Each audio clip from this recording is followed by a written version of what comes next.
इस्लामपुर विधानसभा से राकेश रोशन को राजद से टिकट मिलने के बाद इस्लामपुर के राजद कार्यकर्ताओं में खुशी देखी जा रही है और इलाके में जनसंपर्क शुरू किया गया है।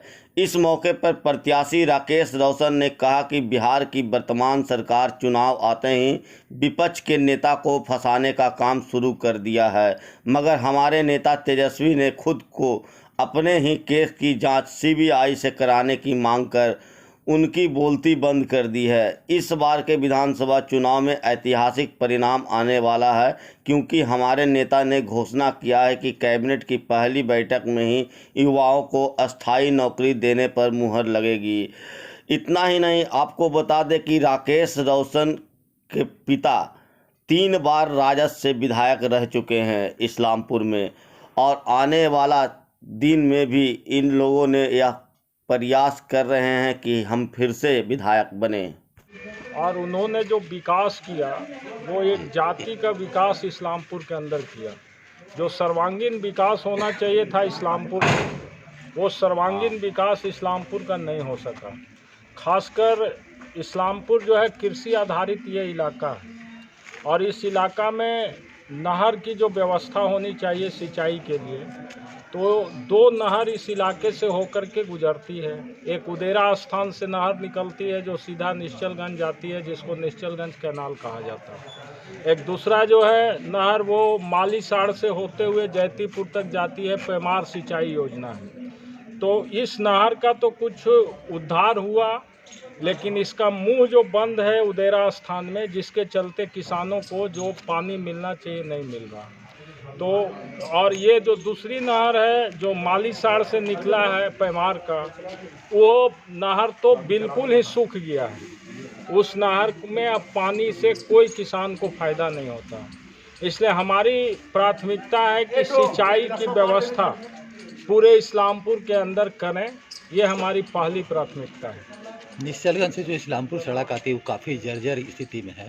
अभी भी लोग सड़क की मांग कर रहे हैं और लोग वादा कर रहे हैं कि कई जगह सड़कों का जाल बिछा दिया गया है। वहीं एक सड़क नहीं है, आप देखेंगे यदि तो निश्चलगंज से लेकर के इस्लामपुर तक जो सड़क है उसका आधा पार्ट जो है एनएच के द्वारा ले लिया गया, और वो इस्लामपुर होते हुए भोला बिघा से होते हुए सीधा वो बेन होते हुए सिलाव जाएगा।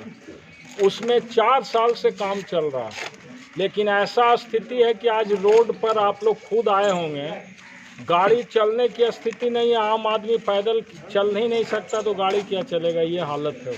और निश्चलगंज तक जो रोड था उसको भी एसएच में परिवर्तित किया गया, उसका भी टेंडर हुआ, लेकिन उसमें भी काम नहीं लगा। तो ये हालत है इस्लामपुर का। पिताजी भी आपके 3 टर्म यहाँ से विधायक रह चुके हैं, तो इस बार आपका मुद्दा क्या होगा? देखिए, हमारे पिताजी जिस समय विधायक थे उस समय सरकार के द्वारा जो फंड मिलता था वो विकास के लिए पर्याप्त नहीं था।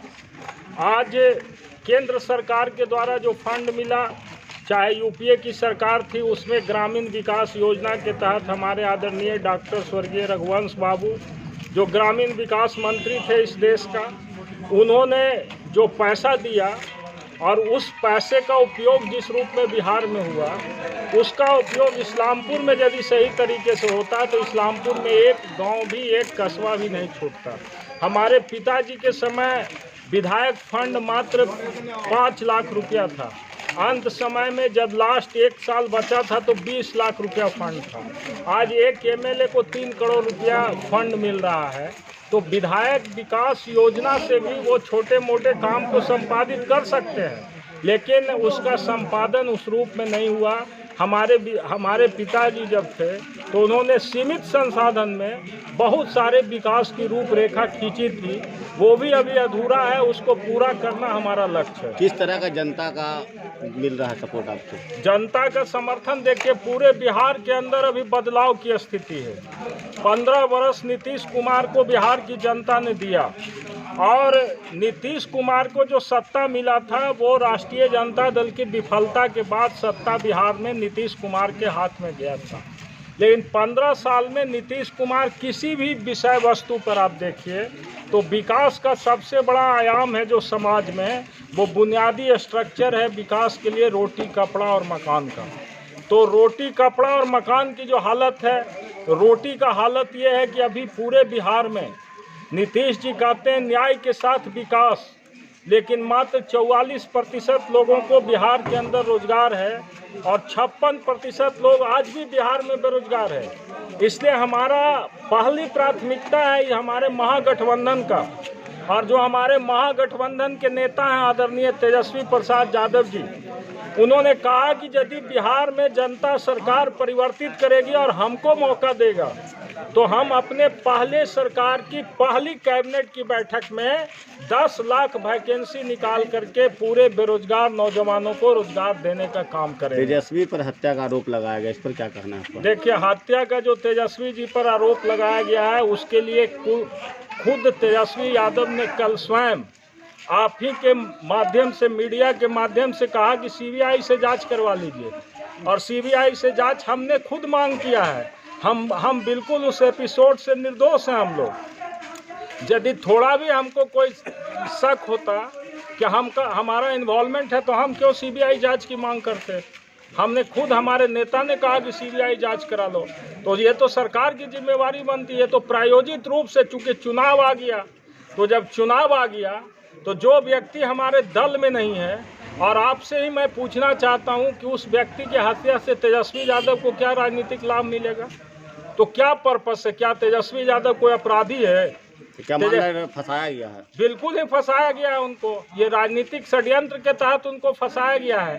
तो ऐसा तो नहीं है कि वो अपराधी है, उसका चरित्र है अपराध करना, जिसके चलते वो गए थे हत्या कराने।